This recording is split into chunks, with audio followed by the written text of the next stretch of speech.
Hey, what's going on, guys?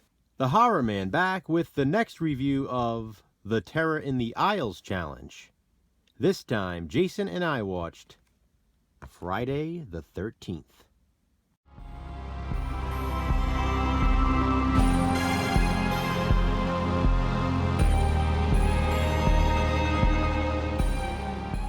His name was Jason. Friday the 13th is a 1980 slasher film, but you guys know that. When you hear the term slasher, you probably think of Friday the 13th, among others. It's no surprise, with as popular as it is, that Friday the 13th was featured in Terror in the Aisles.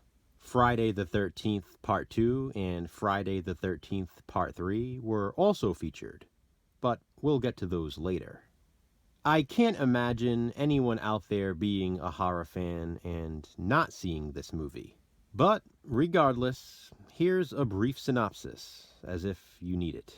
A group of young camp counselors gather together at Camp Crystal Lake. The plan is to clean it up and get it ready to be opened again after having been closed for 20 years. The locals call it Camp Blood because of something that happened there back in 1958. Camp counselors were murdered, and no one knows why or by who. It turns out the killer, even after all this time, is still not willing to let the camp be reopened. The new counselors, including final girl Alice, were warned to stay away from Camp Blood. Of course, they didn't listen. Poor crazy Ralph. He was only trying to help.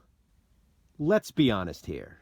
Even if for some reason you haven't seen Friday the 13th, you all know the killer is Mrs. Voorhees, Jason's mother. He doesn't officially become the killer until the sequel.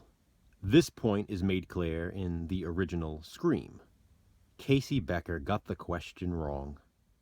Friday the 13th is popular for a reason. It's the epitome of an 80s slasher.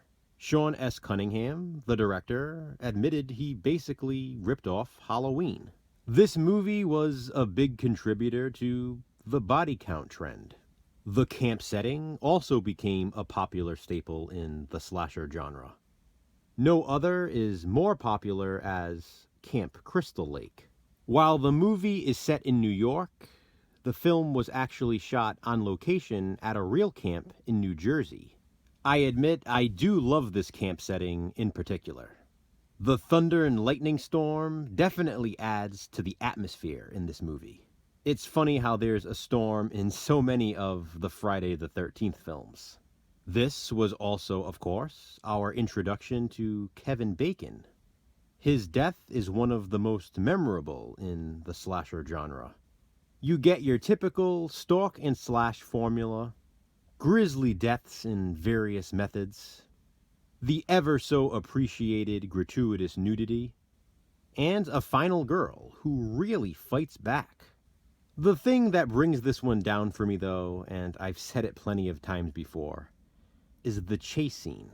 That final chase scene is the longest chase scene in slasher film history. Not really, I can't confirm that, but maybe it is. I don't know. Point being, they could have cut it down just a bit. Regardless, Friday the 13th is an absolute classic, and I love it. As the huge slasher fan I am, it would be really strange if I didn't. As a slasher fan, I also love my relatable recommendation, Sleepaway Camp. Sleepaway Camp is a 1983 slasher film, and I'm recommending this one because of the similarities. First of all, both movies obviously are set at a summer camp. The thing is, though, while I could have recommended a plethora of other slashers, there's something unique about Sleepaway Camp that makes it even more fitting. When people think of Friday the 13th, they think of Jason as the killer. In actuality, though, it's actually a female killer, his mother, Pamela. When people think of Sleepaway Camp, they think of a female killer, Angela. But based on the shocking and disturbing ending of Sleepaway Camp, That's not really the case, is it? My VHS copy, by the way, is signed by Felissa Rose, who played Angela in the film.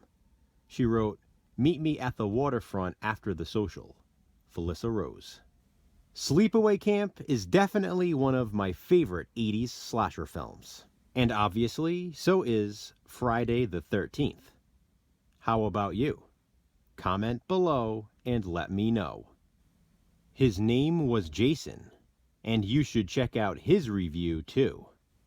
What will we watch and review next in the Terror in the Aisles challenge? Check back soon to find out. Thanks for watching, guys. Hit that thumbs up and, be kind, subscribe.